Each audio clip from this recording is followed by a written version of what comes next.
Hello and welcome. This is Pepin from Pepin Reacts, and here today we have my best friend, my friend. He's also a friend. His name is Meader. I'm here too. Yes, he is. And right out of the gate, we'll get to episode 52 of Breaking Bad eventually here, but we have to address the controversy. Meader, you want to start off with any comments here about it? Yeah. I think this has kind of been a long time coming. It's finally being dragged out into the light. And, with the climate nowadays, it's not surprising it's getting the reaction that it is. Yep. So I think it's going to be really important to take the past into account, take where we're currently at, and take the future as well. The future will matter, especially with something as big as this. So, Yep. that's the majority of what I have to say on the subject. Is just kind of keep everything in mind all at once. And it's kind of like you can see the comments rolling in on each and every video that we release, and it gives you a sign, and you think, is this really a problem? And you just kind of ignore it. It's kind of like you see a dam and it's got cracks in it and it starts leaking water, and you're like, I don't know. I think we're going to be fine. But, ends up that mistakes may or may have not been made. I can't say exactly. Feelings may or may not have been hurt or, denigrated. And maybe that's okay. Maybe it's not. But I still think that we could be better. So thank you, everybody, for either forgiving or not forgiving us. That's up to you to decide. And in closing, I don't think Walt did anything wrong. This has been very, very divisive in the comments for sure. In your inbox, you showed me a screenshot of your inbox. Unreal, nonstop. Either supporting or hating. There's nobody in the middle road. But you just gotta figure out where you land on that, and hopefully you can someday find forgiveness in your heart. Yep. Oh, actually, there was one person in the middle road. His name was John. He actually sent a picture, and he was literally in the middle of the road. I mean, technically, that applies here. I don't even know why he sent a picture either. But I don't know, but I loved that shirt. Yeah. Oh, thank you. Yeah, podcast NH. I'm not sure if it's backwards on the screen here. No, it's forwards for me. Okay, it's backwards on my screen. So if you love podcasts, you should go to podcastnh.com. We actually have a podcast on there called We Need to Talk. That show's great, but there's other shows on there too. And you should definitely check out those shows if you're looking for any new podcasts, especially if you're having a long drive here. My friend Meader here, he actually runs Podcast NH as well as Podcast USA. So definitely check it out if you are looking for a new podcast.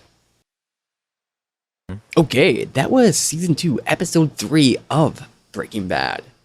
This episode is mostly, I'd say, follow-up from the events of the previous 2 episodes. So, I'm trying to think where to start, because there's 2 or 3 different pieces. Okay, so there's the Hank storyline, there's the Walt storyline, and then there's Jesse's storyline.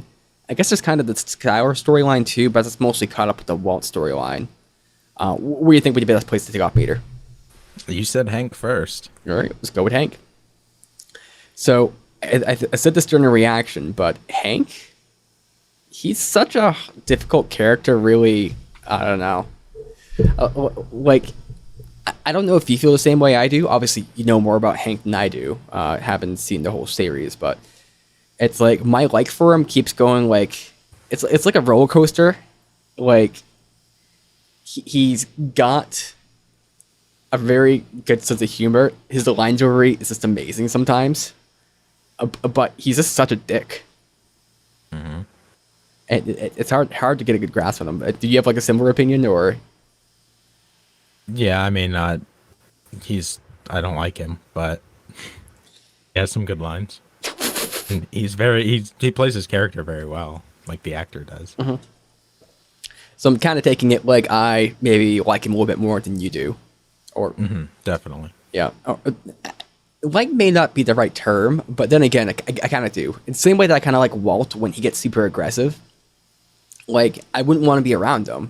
Neither would I want to be around Hank, really. But it's like that kind of aggressive sort of personality is very intriguing and very entertaining to watch. In the same regard, like Marie, she's got some interesting stuff there, but I think she's also got kind of got the destructive side or aggressive side or something like that, but it's a little less like good or a little less entertaining for me as it is like with just like Walt's pure and adulterated like rage or Hank's just smarminess. But so Hank, he was being questioned about this altercation he had, and Marie seemed a little bit concerned because Hank seemed fine with it, and he seems fine with it. Like, he doesn't really seem like he was affected by what happened, but I don't know if they're foreshadowing something where maybe he's not fine on the inside. Why do you say that? Because, well, Marie's like, and she was talking about Hank over with Skylar, I think. She's like, Hank is taking just fine, because he's indestructible, but she seemed a little bit concerned about him still. Like, I don't know if it's just about his safety because he was in a shootout, or if it was something to do with this investigation that was happening. Like, that's something that might implicate him. I don't know that I got that from it. I got more she felt mildly inconvenienced by the situation. She wasn't able to get to see him or go see them. Like, she wanted time with him, and he immediately got whisked away, was what she said. So, like, I feel like it was more her selfishly. She loves drama, so she fucking loves this. I gotcha. And I maybe I misread that a little bit, but because it panned over to Hank, and Hank seemed a little bit concerned because I think he was acting like he knew there's going to be questions that was coming up about like what's going on, like why we set the scene here alone, number one, and why was there a shootout that occurred? How did he get involved in this whole Tuco thing? Tuco already had a shot at him, and like there's all these different little threads. And why are you looking for Jesse Pinkman? Like, how did all these things like overlap into each other? So my assumption was maybe there's some worry about that, but I don't know, maybe a little bit of worry for Hank because but you might be more right that she was being a bit more selfish there. But it seems like the guy that he was answering to, and there's two of them, but one of them, is that his boss? We saw him the old guy's his boss. Okay. And then the other guy, I think, is like even higher than that. Okay. It's like an oversight for the DEA. But they seemed just fine when all that happened, and so much so that even later they just kind of gave a party there, which I'm getting pretty strong death flags from that. I can't say for certain, but I wouldn't be surprised if Hank dies by the end of the season. Oh, that would be a big one, huh? Yeah. Well, because it's like you give someone it's almost like a birthday party or something, and they're congratulating him. I mean, I guess it shows the culture there at the place, but I think it also is a little bit of they always do that in shows. Like, they kind of have these moments, and then they die. Yeah. I mean, everything centers around Walter White, right? So, like, everything that happens to other people is, in this show so far, has been a reflection of because of what Walt's doing. Aside from Marie, honestly. Marie kind of, like, has her own thing going that's a little bit separated from Walt. But, so, like, later on, not to jump around, but later on you see Walt in the house, and you and I talked during the episode about, like, what does that mean when he sneaks into his own house and sees the scene of his family struggling, and like being directly affected by Walt and Walt's actions. I think this shows how Walt's actions are affecting Hank, in that they actually like made him a superstar at his job. They're like, in a way, Walt is helping Hank. It's kind of like a more complex version of karma, I guess. Because Walt's, it's one of those things. It's like, to have a hero, you kind of need a villain, or you need something terrible to overcome. And in a way, Walt's creating a lot of misery and a lot of complications, especially in Skylar and Walt Jr.'s life. But he's also creating a chance for a hero. And not that I would call Hank or anything to be a hero, but at least as far as they can ascertain to their own personal values, you know, what Hank did was heroic, and what the DEA does is heroic. And that's a kind of maybe a more complex version of like a karmic sort of like proliferation through the world.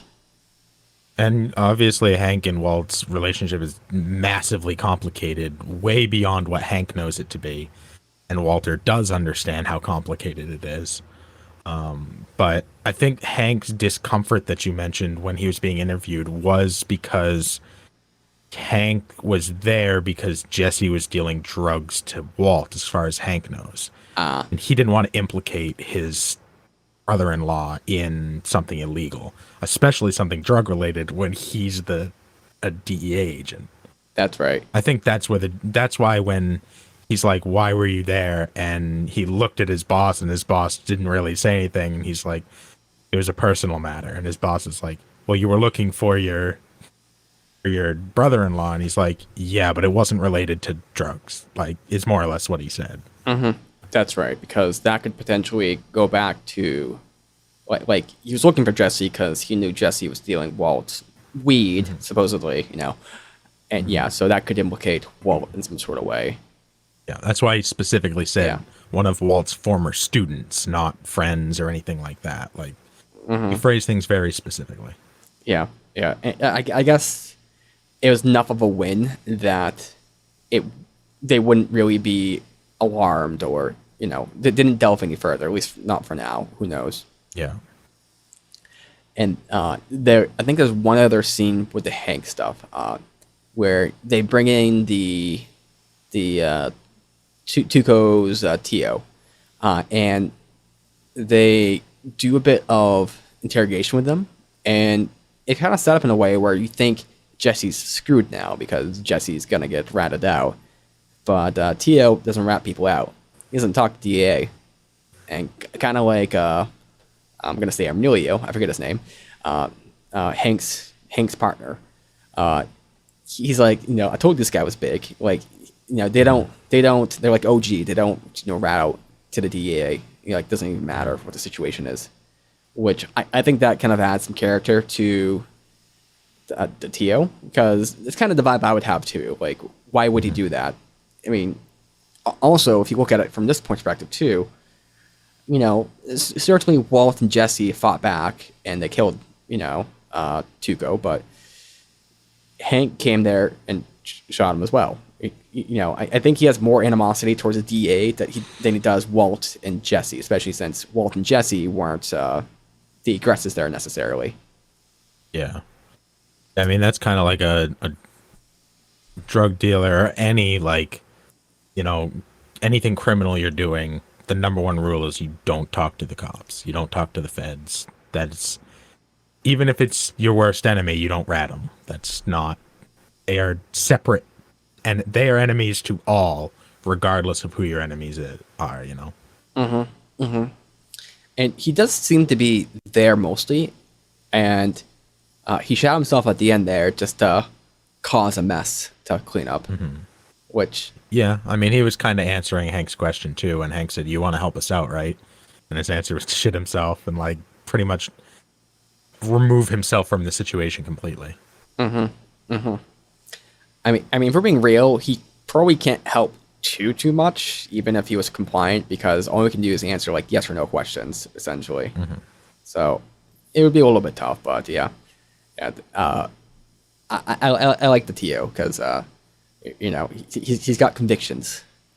And he does his best with the limitations he has. And I think that's about it for Hank, unless you can think of anything else. His partner's name is Gomez. Gomez. Emilio was a different character. I think that was Crazy 8's real name. I see. So it could get really confusing if you give Gomez a different name that happens. I'd be being like, I forget Jesse's name. Let's just call him Walt. Is there any chance that Emilio and Crazy 8 are the same person? Because that would make me not wrong. No? Emilio and Crazy 8 are the same person, but Gomez and Emilio and Crazy 8 are two different people. Wait, that's Emilio and Crazy 8? Was that his name? Or was Emilio his brother? So Domingo was the one that Hank killed. Domingo was Crazy 8. Okay, that's Emilio was his brother. Okay, so Emilio, Or Domingo, cousin. Gomez, the other person. I don't know. Gomez, yeah. We need like a character sheet or something. Yeah. Throw up the graphic. I hope a word just popped. No. No. Yeah, I'm not gonna edit that. So we have Crazy 8 and Emilio. They're dealing drugs, and now they're dead. Now they're dead. Okay, and that's season 1. All right, so we have Hank's storyline, and then Hank's storyline intersects a bit with let's go with Jesse's storyline. So Jesse and Walt, they're like in the middle of the desert. They decide to hide the gun, just kind of bury it. I think it would have been better to carry it, but then again, if they get pulled over or if the cops come there, that's gonna be really hard to explain. And then it's probably gonna have like Tuco fingerprints on it. So I get it. It makes sense, I think, but it's a little bit questionable. But they end up going their separate ways because Jesse says like, I'm just gonna walk, but obviously Walt just can't keep walking. So they both have different strategies. Walt takes off on the truck, and then Jesse goes and he's talking to Badger, which really surprised Badger is still cool with Jesse, and also that Jesse's cool with Badger. I guess he needs a friend, and they come up with this crazy idea to implicate himself. So this is a question here, because the way I read that interaction was Jesse was trying to implicate himself to give him probable cause. That way he could clear his name. That way they'd stop suspecting him. Is that what happened? Yeah, he was also giving himself an alibi with somebody who would be able to back up his alibi. I see. And that person was Jesse, or was that person the hooker? That person was Wendy. Wendy? Is Wendy and Jesse saying the same thing is ironclad for Jesse. Okay. What's the first thing cops say? Where were you at this time? Is there anybody who can corroborate your story? Mm-hmm. So he was giving them both things. Now, are they a couple, or are they just like monetary relationship? I think it's a monetary relationship. Okay. That's what I thought there, but when Wendy was like, you want to go get flapjacks or something, it kind of seemed a bit more like a friendship, or...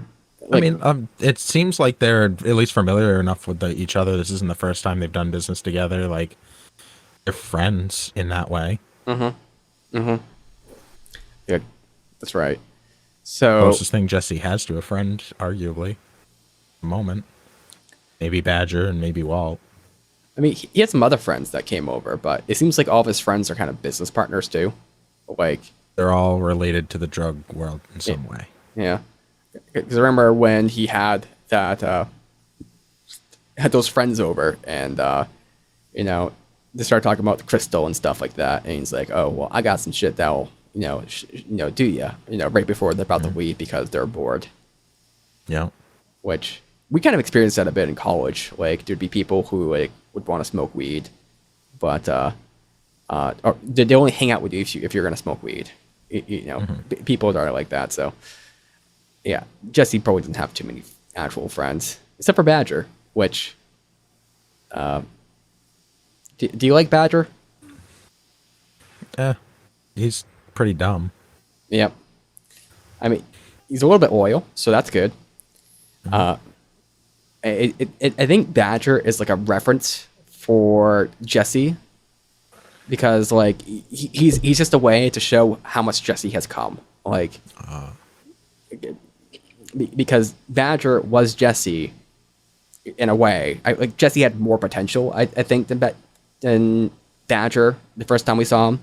That's always been the case, but I think the attitude and everything like that was Jesse, like the first episode we saw him. Badger is to Jesse as Jesse is to Walt. Yeah.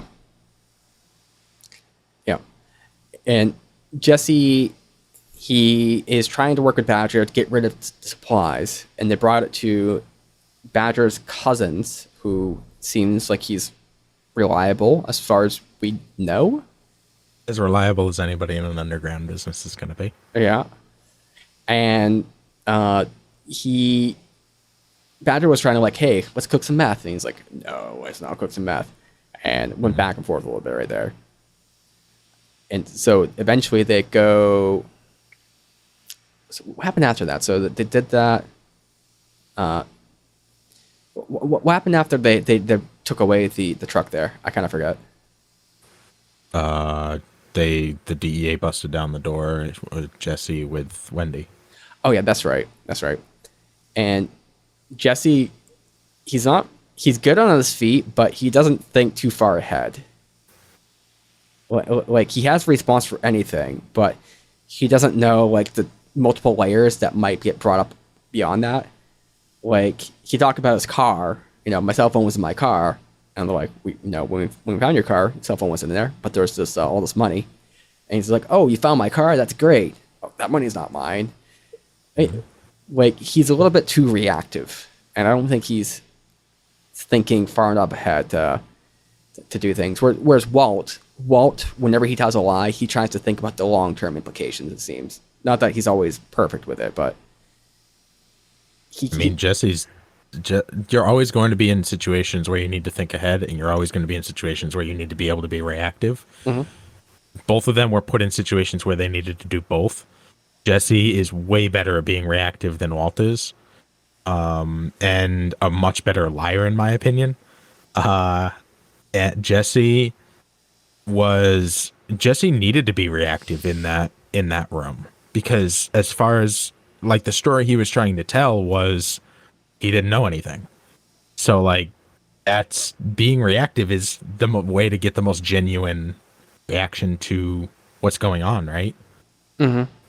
If your job is to not know anything. Meanwhile, when Walt had to be reactive, his only defense was, I don't remember. Mm-hmm. And that didn't work on most of the people he talked to. It seemed like the doctors kind of were thinking that was bullshit. The psychiatrist obviously thought it was bullshit. And at the end, Skyler thought it was bullshit. So, for all of Walt's planning, couldn't plan everything. Mm-hmm. Maybe in that instance, Walt glossed to his hubris, I think might be the term. I don't know. Because he thought just the, like, amnesia, like, or delirium or dissociation, like, he just thought that would work as an excuse. And he overestimated his own medical thoughts and knowledge. And like, he has extreme competence, but not enough competence in that field. Mm-hmm. And yeah, there's a mismatch there. Jesse, I don't think would lie about anything he doesn't know about. Like, he's just like, I don't know, man. It just happened. Mm-hmm. It's like here, there, I don't know. But so he gets off, and then he gets a call from Walt a little bit later saying, hey, let's cook meth. And Jesse's just like kind of out of it. He just like doesn't want to do it. But I have a feeling that Jesse's going to get back into it with him. But yet to be seen. Also, is Jesse going to go back to his house? Assume he is. I mean, now he can, right? Yeah. There's nothing illegal there, and he got released by the cops. Mm-hmm. I guess the main thing that might draw him back to cooking meth is the fact that he has $80 to his name. Yeah, he has no money anymore. So he might see that as the reason. If Jesse was being responsible, he might actually get a job. He called his dad. His dad didn't believe him. Mm-hmm. It's like, have you ever gotten like phone calls or messages from people like that? Yes. And your reaction is pretty much like the dad's reaction is? I mean, yes. I didn't. The last time I got a message like that, I just didn't respond to it. Mm-hmm. And the time before that, I was like, very straightforward. No, I'm not interested in assisting you in this. Mm-hmm. Mm-hmm. Yeah, it's never been from like somebody really close. Mm-hmm. It's always been from people who are like on the outer ring, like old acquaintances, just kind of. looking to, I don't know, not good. I don't know well enough to know if like there's truth there or not. So Yeah, yeah, yeah. It's when they start off with a story about how they've changed, you know there's an issue. that's fair.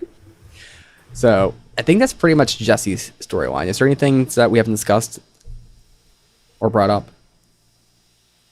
Okay, and then let's go with Walt's storyline. And we kind of touched on this a little bit here, but at first I thought maybe Walt's whole thing was all right, but the more that you say that he's a terrible liar, which I don't think is entirely true. I think he's done some good lies.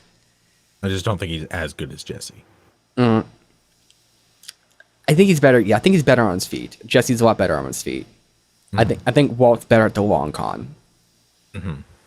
I mean, yeah, but so his whole thing about losing memory, that's a pretty bad lie. This whole thing about like getting naked and stuff, like that was, I thought he really had like I don't know, overheated brain or something, but no, he did it on purpose, which was kind of dumb on his part. You misread his initial facial expression. That kind of set you down the wrong path very early on. His initial facial expression was like, I can't believe I'm doing this. And then he went blank because he was acting at that point. But initially, when he first got noticed, he was like, I see. Like super frustrated that he has to do this. And what have I gotten myself into? Yeah. Yeah. And that was a pretty bad lie too, or a bad plan in general, because it creates something that's going to be really hard to explain. But he had to integrate back into society, or not society, back into his family. And I guess the other aspect to that is he needs a way to get the money, because the money is the biggest thing. So the question for him is just how to do that. When he was talking to Skylar and Walt Jr. initially, before he started doing like all the like, my memory, like it seemed like he was genuine, like with, like, so good to see you guys. Like, it makes it clear he does care about his family. Yep.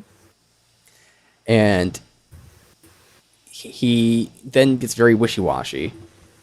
And one thing that I found interesting, and again, this is maybe overanalyzing body language from actors, of course, but Skylar kept on looking over towards the doctors when Walt was saying this stuff, because she wasn't looking for confirmation from Walt. She was looking for confirmation from the doctors. And so she's not really trusting Walt's word as much. I mean, sure enough, Walt potentially had amnesia here as far as they were saying. So it kind of makes a little bit of sense to lean on the doctors, but at the same time, I think she's distrusting what Walt is saying like more and more here, and more interested in what the doctors are saying, or like professionals. I mean, that second cell phone is all she's thinking about, like clearly. This is the first thing she brings up when they're together. Yeah. And she I've said this before, but she reminds me a lot of my girlfriend, because it's kind of how my girlfriend would be if there was something like that. Like, she would be very in the moment during that, say, reunion there, and she'd be very focused on that. But then, when you get home, she'd be a little bit distant, because she knew she'd be having to bring this thing up here, the question behind the question. And so they're talking about like getting psychiatric evaluation and everything, and Walt's plan backfired. And he's just like so not into doing that. But number one, because it goes against his whole thing for not taking the money from gray matter, not being in chemo, not doing all these different things. And it's just like, oh, now you got to deal with this other shit and be like babied and everything. And he's just not having it. And that would be me right there too. Like if I was in Walt's situation, I mean, even if I didn't like say fake this whole being naked in public sort of thing, I would be very irritated that I was in a situation where I'd have to start doing psychiatric evaluations. I mean, not that that's bad, but I wouldn't want to be forced into that situation. I mean, he put himself in that situation, though. Yeah. Yeah. Well, it's true. He put himself in that situation. I still think he has the ability, or not the ability, but he's still right to be mad that that's kind of taking it away from him. I mean, obviously he could still leave, but he's in a situation where Skylar and Walt Jr. are not going to make him. Well, you know, they're going to like kind of make him do it, essentially, kind of like with some of the other stuff, like the group therapy. He goes through the psychiatric evaluation.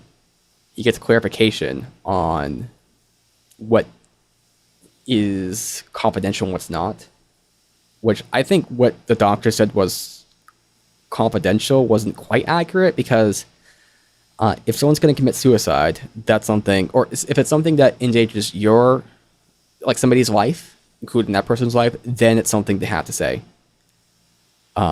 They're free to disclose that to certain people, not just if you're gonna like kill somebody, you have to tell that person, because you may not even know who that person is. I'm gonna kill, I don't know, Jane Austen, if that's a person, and it's just like, oh, is it? Yeah. Okay, I'm gonna kill Jane Austen, and then the psychiatrist is like, oh crap, now I gotta find out who this Jane Austen person is, and then you just have to get the phone number. Hey, this person's gonna kill you. It just seems very inefficient. Just after a session with somebody, Deborah, get in here. Deborah, get the president on the phone.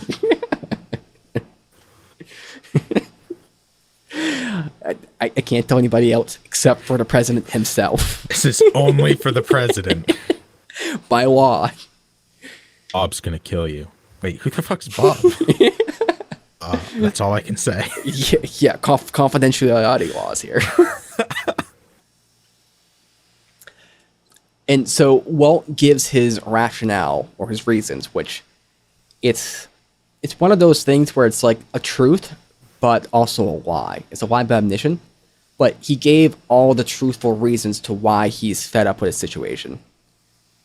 And I don't think that makes his situation bad, or I don't think he doesn't like his son. I don't think he doesn't like Skylar. I don't think he didn't like aspects of his life. You know, he definitely still is a family man in a lot of ways. But I think his fed upness is still accurate, of just dealing with those issues and just dealing with, you know, people and not feeling in control. And so I think that was the truth within the lie. Yeah. And then he has a lot of resentment. What do you think about his aggression he was showing during that process? That is like something that he's finding easier and easier to fall into, when he was very uncomfortable with it a long time ago. Now he leans into it. And he uses it to get out of a lot of situations. But kind of the aggression, when he's telling the truth, he gets very aggressive. So maybe that's it's becoming more of his true self. And when he's lying, he's like massively submissive. That's true. That's true. That kind of goes to like maybe a later point, but something I noticed this episode is there was a very clear flip between Skylar and Walt in as far as roles go. Because in the first season, it was like there's this internal world that Walt has, and then Skylar is trying to look into it and trying to understand it. And so it's like Skylar has this internal world, and now Walt is trying to look into it and, you know, affect it. And so it's kind of reversed right there. And I think it's kind of true in a way, because now that Walt is telling these lies and everything, the people that he was having or was ignoring the previous seasons because he was trying to just focus on the internal feelings and stuff with himself. Now he has to focus on these other people and kind of know what they think and feel, because otherwise his lie's going to get caught out just very easy. Yeah. Yeah, it's definitely, I think it'll continue to be interesting, like how roles change and progress Especially if Walt's going back to cooking. Like, how's he gonna do that? He's already in a sketchy place with Skylar. So like, I know he said that before he had the phone conversation or the at-home conversation with Skylar. Will that change anything? Will that change, how he acts or anything, or any decisions that he makes? There's a theme of him leaving them, and I think a couple things were happening there. But one thing I think is that, like, when he snuck into the house, like as if he's a stranger, and then he hid the gun, hid the money, which I think is also analogy. Also, is tying him back to the house because that's his plan now. Because he had the money ready to run, which I think was a bad idea too, because it's just out in the middle of nowhere. What if Skylar just like wants to check out the diapers? Just like, hey, this was gonna go on this young guy here, or girl, or whatever it is. But that's kind of a bad, sketchy plan. But it ties him there. But the way he was looking in through the door crack, there's some sort of like metaphor going on there. Like definitely something aspect of like him looking in on a life where he's not there. Also, like you're saying, looking into the karmic effects of his what he's been doing.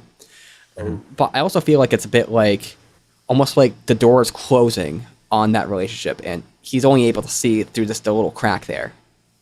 Do you have any ideas on that metaphor or what could be going on there?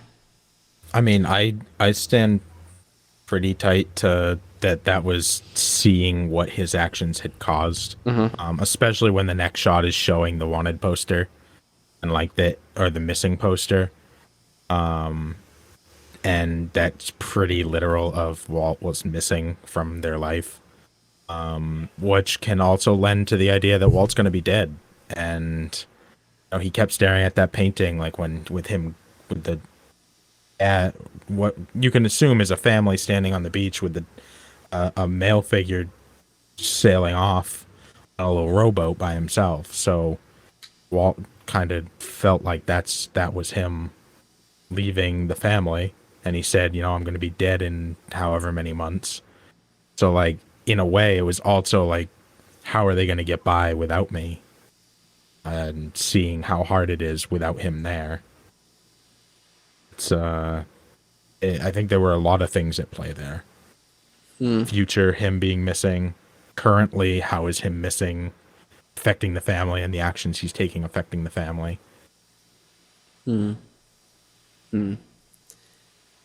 He sneaks back to the hospital, which I think was a little bit weird. And he badly puts back in the IV. I'm surprised they didn't notice he was gone. Like, that seems a little bit far-fetched to me, but then again, who knows? Right? It's a TV show, some level of suspended disbelief. Yeah. And then he goes back there. It seems like Walt Jr. is very happy to see him. Also, Walt Jr. was trying to get him to drink some apple juice, which a little bit looked like urine. I don't know if that was like something, but I guess it's just how juice looks. So I'm looking far too into it, but he doesn't want to do it, and he seems like he's feeling offended. I mean, not offended. He's feeling annoyed because he's being babied into doing it. Also, he doesn't feel like it's necessary because it's almost like you get caught in a lie, and like you have to do something. Like here's a good instance. This is like a weird side. Like a while back, went to a strip club, and then it's like I got back around like 1 p.m. like into town, and there was this convenience store, and it said open, right? So I go in and I try to like get in there, and the door's locked, and I'm like, what? And so I kind of just try to pull it again, and because it seems like they're open, but obviously they were locked and everything. So I go back to my car, and some cops all of a sudden just like show up, and they start looking in my back seat, and they're like, hey, so what you doing here? I'm like, oh, I was trying to get some energy drinks. Like, they're closed. I'm like, no, I thought they were open. They're closed, right? So what are you doing? And they're like looking in my back seat for crowbars and everything. Not like physically, but with the flashlight and everything. And they interrogate me for like 10 minutes. And they're like, eventually like, so it doesn't seem like you're doing anything, but if you need some energy drinks, there's a place open over there, and it's like 10 minutes away. So I was like, shit. Now I gotta go drive to that place and get some energy drinks. So that's what I ended up doing, and that's kind of what happened here. Walt got caught in a lie, and he's like, not that I was lying, but he gets caught in something. That's the part that I'm confused. Like, where was the lie there? Like, okay, there was no lie. Why were Nate? You know they were closed, right? Yes. Now, you did say that you were trying to get in at 1 p.m. You also know that's the afternoon, right? 1 a.m. is what I meant. What? Okay, were sorry. You at the strip club from the nighttime until 1 a.m. the next day, Steve, 1 p.m. the next day, or did you go to the strip club at 8 a.m. in the morning? Because that's pretty fucked up. I am tired. And now I have some questions. 1 a.m. It was after midnight. Let me be clear about that. I thought they were open. And now that I said that I was looking for energy drink, he's like, there's one down there. I felt like I was compelled to now go down there and get some energy drinks. Because otherwise it'd be even more suspicious of me. There's some inconsistencies with your story, Nate. We're going to have to take you in for questioning. During that whole event, like, some people would be scared and everything. I was just, like, annoyed that they were just, like, inconveniencing me for, like, 10, 15 minutes. And that's kind of how I felt for Walt there. Walt got caught in a lie there. I was not lying. I did not try to break into that place. But Walt was very inconvenienced by that, and I was very inconvenienced with this too. So that's the sense I got. And he gets back, and I think he was happy to be back, but also he was trying to fake it a little bit because he needed to create that, like, re-engagement and kind of reconnection there. And it worked a little bit with Walt Jr., but not with Skylar. And Skylar is there, and Walt tries to live in the mood with.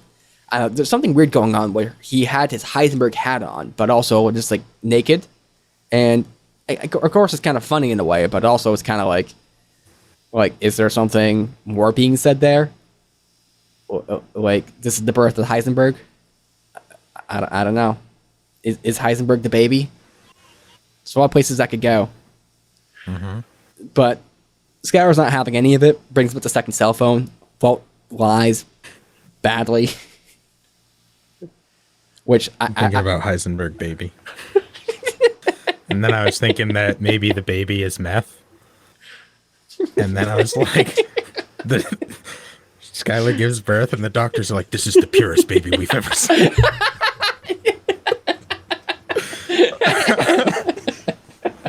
Sorry. That would be amazing. Hank's just like, this is where it's coming from. It all makes sense. Heisenberg. And the baby has a little hat on. That was cool, though, that you noticed the hat on the light, because I definitely didn't notice that. But your analysis of the nightstands always being, indicative of the thought processes of and characteristics of the characters, and that Walt's nightstand had pretty much only the hat on it. It's very interesting. I didn't see maybe it's like even when Walt is like bare, he's still like Heisenberg, or like when Walt is completely stripped down, he's Heisenberg. That's his raw form, I do think that is accurate. And I feel like this myself sometimes. Like, I feel like there's like, I don't believe in a true self, so I don't think that is a real thing. But we could say maybe it's metaphorically there. Like, it's a good heuristic.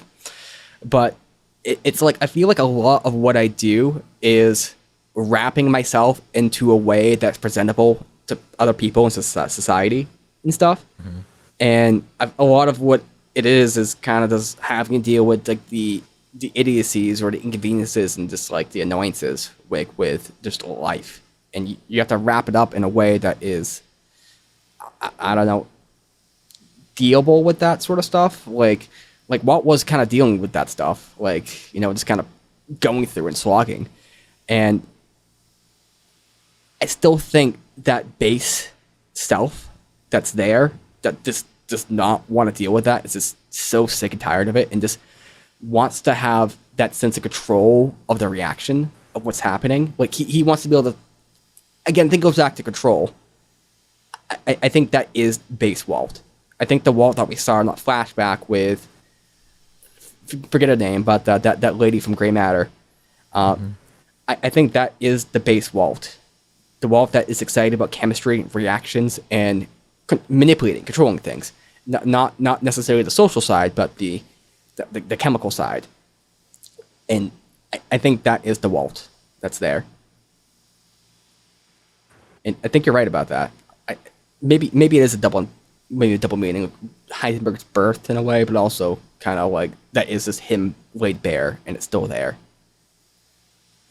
It will be very interesting to see how Heisenberg kind of progresses through this, because I think that's right, because it's not, this story so far is not really Walt becoming Heisenberg. It's more like the layers of Walt get stripped off and Heisenberg is revealed. Heisenberg becoming Walt. I'd illusion it to Death Note and Light and Kira, and that those are same person but they're not. The same way that Walt and Heisenberg are the same person but they're not. So slight spoilers for Death Note a little bit. I mean, it's not too crazy of a spoiler, but I mean, okay. I'm like, that Light's Kira is like episode 2. Yeah. I mean, not spoilers in that way, but it's kind of like Kira and Light are the same person. Like, the show actually goes to straight lengths to kind of examine that, with the whole arc where Kira or Light loses his memory, and then he starts slowly becoming back to Kira just through pure reasoning. And so all the tools to become Kira was there. It's almost like Kira is Light, just in a different context. And Heisenberg is Walt, but just in a different context. It's not clear that Heisenberg would have ever come out unless there was that diagnosis of cancer, unless there's the impetus for him to kind of act in an aggressive, violent sort of way. And it was almost like not quite happenstance, but it just kind of happened that way. And if there was another thing happening here, if Walt never got that diagnosis or anything, it's probable that Heisenberg never would have, revealed himself. He never would have taken out those layers. And how much of it is the outside world slowly turning up the heat on the frog in the water, versus, hit the frog turning up the heat itself, It's more that the contents of Walt are having to change and get more and more radical because circumstances are becoming more and more radical. How much of that is him making the decision to escalate versus the world escalating around him and him having to meet it?